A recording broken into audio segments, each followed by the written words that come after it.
አርእስተ ዜና በድርቅ አደጋ ሳቢያ በሰውና በእንስሳት ላይ የከፋ ጉዳት እንዳይደርስ በትግራይ ክልል እየተደረገ ያለው ጥረት የሚደነቅ መሆኑን በተባበሩት መንግስታት የሰብአዊ መብት ረዳት ጸሐፊ ገለጹ። ሀገራት በአየር ንብረት ለውጥ ላይ የሚደርሷቸውን ስምምነቶች እንዲተገብሩ የዘርፉ ባለሙያዎች ጥሪ አቀረቡ።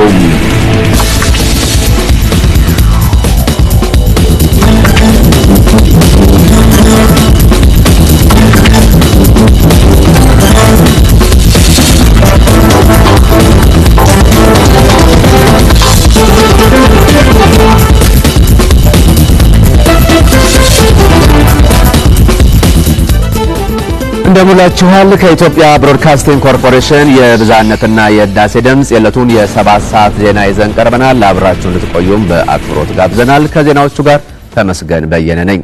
በመጀመሪያም በድርቅ አደጋ ሳቢያ በሰውና በእንስሳት ላይ የከፋ ጉዳት እንዳይደርስ በትግራይ ክልል እየተደረገ ያለው ጥረት የሚደነቅ መሆኑን በተባበሩት መንግስታት የሰብአዊ መብት ረዳት ጸሐፊና የአስቸኳይ እርዳታ ምክትል አስተባባሪ ሚስ ኪዩንግ ዋካንግ ገለጹ። ከተባበሩት መንግስታትና ከአፍሪካ ህብረት የተውጣጡ የልኡካን ቡድን አባላትም በትግራይ ክልል በድርቅ ከተጎዱ አካባቢዎች መካከል የደቡብ ምስራቅ ዞን ህንጣሎ ጅራት ወረዳን ጎብኝተዋል። ገብረ እግዚአብሔር ኃይሉ ዘግቦታል። የሚያቀርበው ጌቱ ላቀው። በዓለም አቀፍ ደረጃ በተከሰተው የኤልኒኖ ምክንያት በተፈጠረው የአየር ንብረት መዛባት በኢትዮጵያም የክረምቱ ዝናብ ስርጭት እንዲቆራረጥ አድርጓል። ይህም በአንዳንድ የሀገሪቱ አካባቢዎች ድርቅ እንዲከሰት ምክንያት ሆኗል። በትግራይ ክልልም በዝናብ ውጥረት ምክንያት በ21 ወረዳዎች ከ900 ሺህ በላይ ዜጎች ተጎጂ በመሆናቸው አስቸኳይ የምግብ እርዳታ ተደርጓል።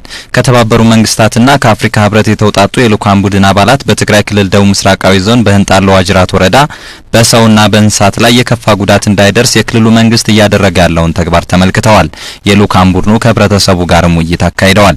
የወረዳው ነዋሪዎች በድርቁ ምክንያት ንጹህ የመጠጥ ውሃና የእንስሳት መኖ ችግር እንዳለባቸው በመግለጽ ችግሩን ለመፍታት የመንግስትን ጥረት መደገፍ ይገባል ነው ያሉት። ድርቁ ከምስተዋለው ግን ዘርዘሩ መንግስት በአቅሙ መንግስት ባለው አቅም እኛን ለማቋቋም እየሰራ ነው። አሁን ግን ከአመት እስከ አመት እየተረዳን የምንሄድበት መንገድ ሳይሆን ከመንግስት ጎን ሆናችሁ የምትረዱን ከሆነ መሬት አግኝተን ትልቅም ይሁን ትንሽ ግድቦችን የምንሰራበት እየተሰጠን ስለሆነ በተግባርም ሰርተን ዘላቂ የሆነ መፍትሄ እንዲመጣ ከመንግስት ጎን ሆናችሁ እንድትረዱን ነው የምንፈልገው። አና ግን ድግበር ሐገዛት ተንግድባት ተንማያት ለኛ በሚደረገው ድጋፍ በተለይ የግድብ ስራዎችና የውሃ ጉዳይ ላይ ትኩረት ሰጥታችሁ መፍትሄ ብትሰጡን እላለሁ። የመንግስታቱ ድርጅት የሰብአዊ መብት ረዳት ጸሐፊና የአስቸኳይ እርዳታ ምክትል አስተባባሪ ኪዩንግ ዋካንግ መንግስት ህብረተሰቡ አካባቢውን ሳይለቅ ድርቁን ለመቋቋም እያደረገ ያለው ጥረት አመርቂ መሆኑን በመግለጽ ተቋማቸው አስፈላጊውን ድጋፍ ያደርጋልን ብለዋል። This year's drought is as you say particularly harsh because of the El Niño effect. በዚህ አመት በኤልኒኖ ምክንያት የደረሰው የድርቅ አደጋ በአንዳንድ አካባቢዎች የከፋ ሲሆን በአንዳንድ አካባቢዎች ደግሞ የተሻለ መሆኑን ታዝበናል። የኢትዮጵያ መንግስትም በአደጋው ለተጠቁ ዜጎች እያደረገ ያለውን አቅርቦት የሚመሰገን ሲሆን እኛ ደግሞ ከዓለም አቀፍ ማህበረሰብ የመጣ ነው ይህንን ለመታዘብና የምናደርገው ነገር ካለ ለመተባበር ነው። በኦሮሚያ ክልል ምስራቅ ሐረርጌ ዞን የተከሰተውን ድርቅ ተከትሎ የገጠማቸውን የንጹህ መጠጥ ውሃ ችግር በተሻለ መልኩ ለማቃለል አፋጣኝ መፍትሄ እንዲሰጣቸው ነዋሪዎች ገለጹ። የዞኑ አስተዳደር በበኩሉ ችግሩን በጊዜያዊነት ለመፍታት 10 ሚሊዮን ብር በመደብ የተጀመረ ውሃ በቦቴ ማዳረስ ስራ ተጠናክሮ ይቀጥላል ነው ያለው። ለዝርዝሩ ብርሃኑ አለሙ።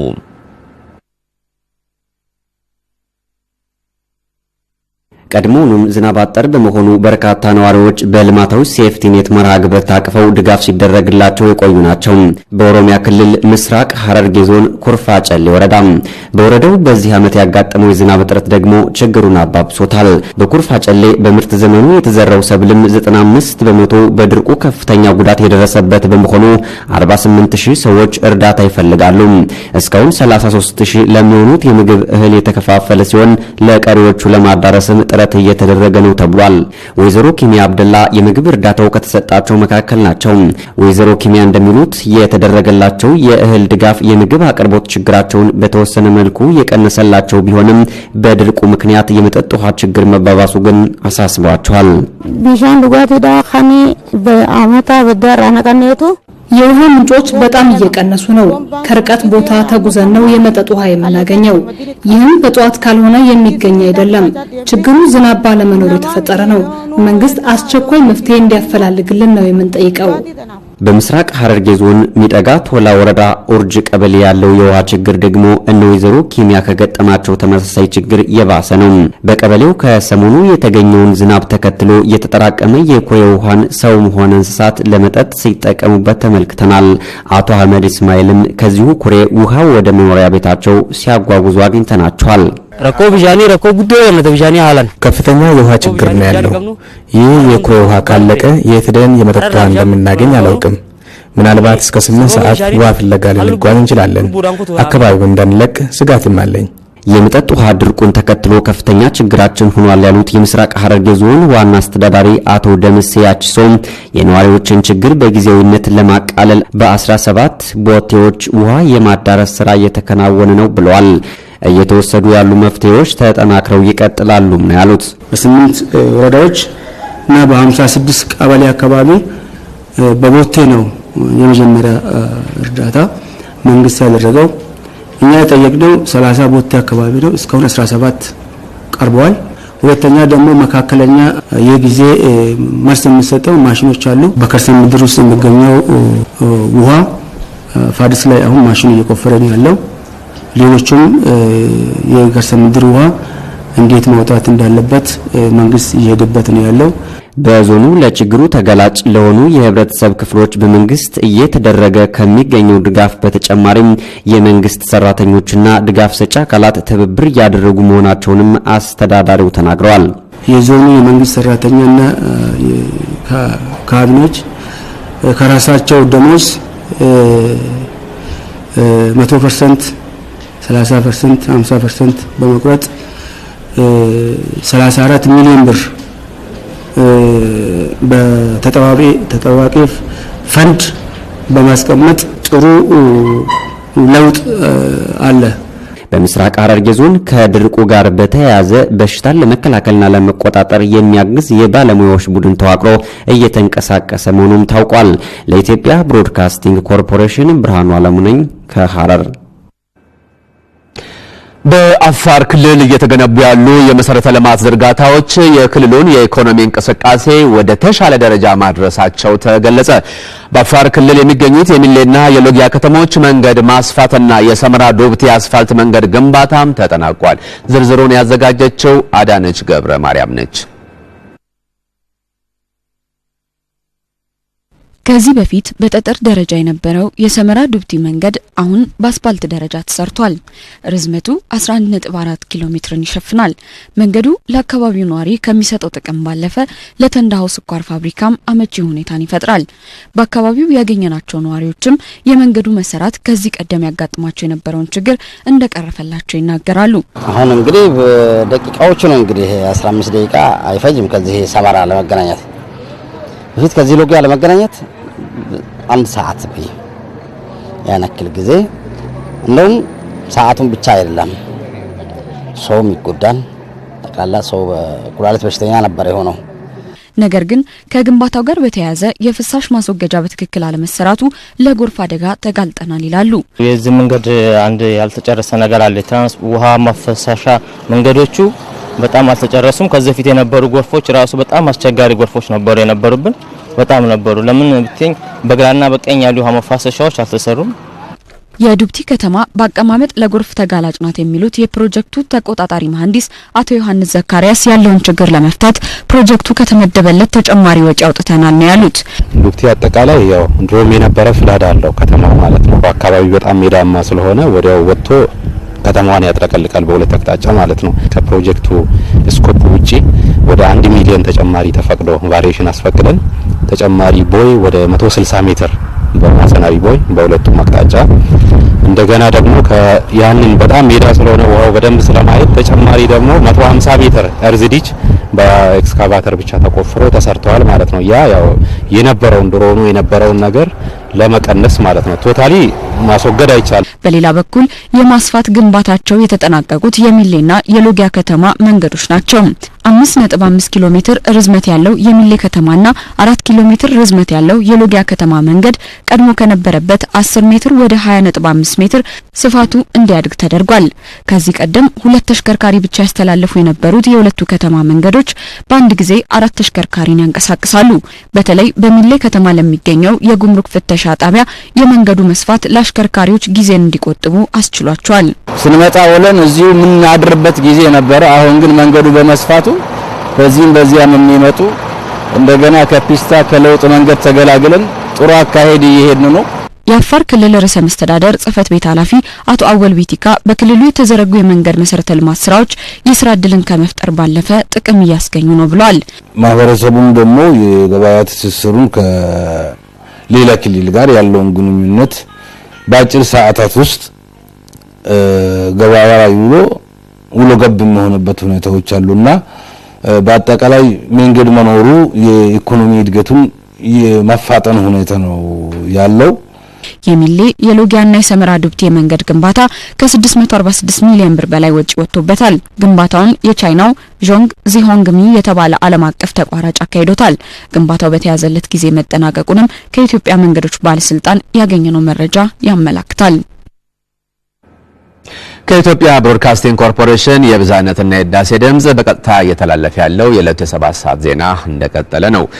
የብሔረ አማራ ዲሞክራሲያዊ ንቅናቄ ብአዴን ያለፈባቸው የ35 ዓመታት የትግል ጉዞ በሀገሪቱ ለተረጋገጠው ዲሞክራሲና ልማት አስተዋጽኦ ከፍተኛ መሆኑን የተለያዩ የህብረተሰብ ክፍሎች ገልጸዋል። አስተያየቶቻቸው እንደሚከተለው ይቀርባል። ዘንድሮ የብአዴን የ35ኛ ዓመት በዓል አከባበር ህብረተሰቡን ወደ በለጠ ንቅናቄ ውስጥ ነው የከተተው። ትግሉ ከተጀመረበት ጀምሮ ያው እስካሁን ለ35 ዓመታት ያላቸው የብአዴን ታጋዮች እስካሁን ታጋዮች ናቸው። ጽናታቸው እነሱም ወስታቸው ትምህርት ብዙ አግኝቻለሁ ብዬ ነው ማስበው።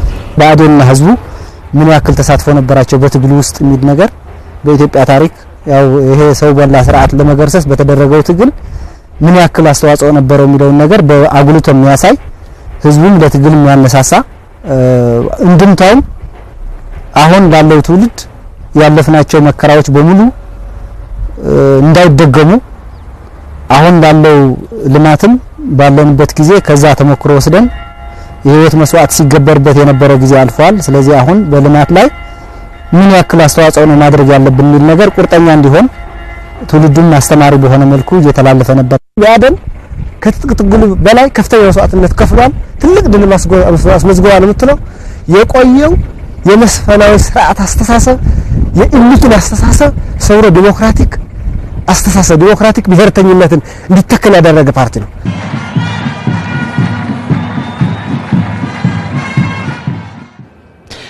ከውጪ የመረጃ ምንጭ ወዳገኘነው ዜና ነው የምናልፈው። ሀገራት በአየር ንብረት ለውጥ ላይ የሚደርሷቸውን ስምምነቶች እንዲተገብሩ የዘርፉ ባለሙያዎች ጥሪ ያቀረቡ። የፓሪሱ የአየር ንብረት ጉባኤ ሊካሄድ ጥቂት ቀናት በቀሩት በአሁኑ ወቅት በርካቶች በጉዳዩ ላይ አፋጣኝ እርምጃ ካልተወሰደ የከፋ ችግር ሊፈጠር ይችላል ብለው ስጋታቸውን እየገለጹ ናቸው። አበበ ባዩ ተጨማሪ ዘገባ አለው። የናሳ መረጃ እንደሚያመለክተው በአንድ ክፍለ ዘመን ውስጥ የዓለም የሙቀት መጠኗ በ1.4 ዲግሪ ፋራናይት ጨምሯል። የአርክቲክ በረዶ በየ10 ዓመቱ 13 በመቶ ይቀንሳል። የዓለም የበረዶ ክምችትም በተመሳሳይ የጊዜ መጠን 280 ቢሊዮን ሜትሪክ ቶንን ያጣል። የዓመት ደግሞ ከመቼውም ጊዜ በበለጠ የዓለም የከባቢ አየር ንብረት ለውጥ ተጽዕኖ በጉልህ የታየበትና በአገራት ኢኮኖሚ ላይ ጥላውን ያጠላበት ሆኗል። ጥቂት ለማይባሉ ሀገራት ድርቅን፣ በሌሎቹ ደግሞ ጎርፍን አስከትሎ በሰው ልጆች ላይ ሁለንተናዊ ጉዳትንም አምጥቷል።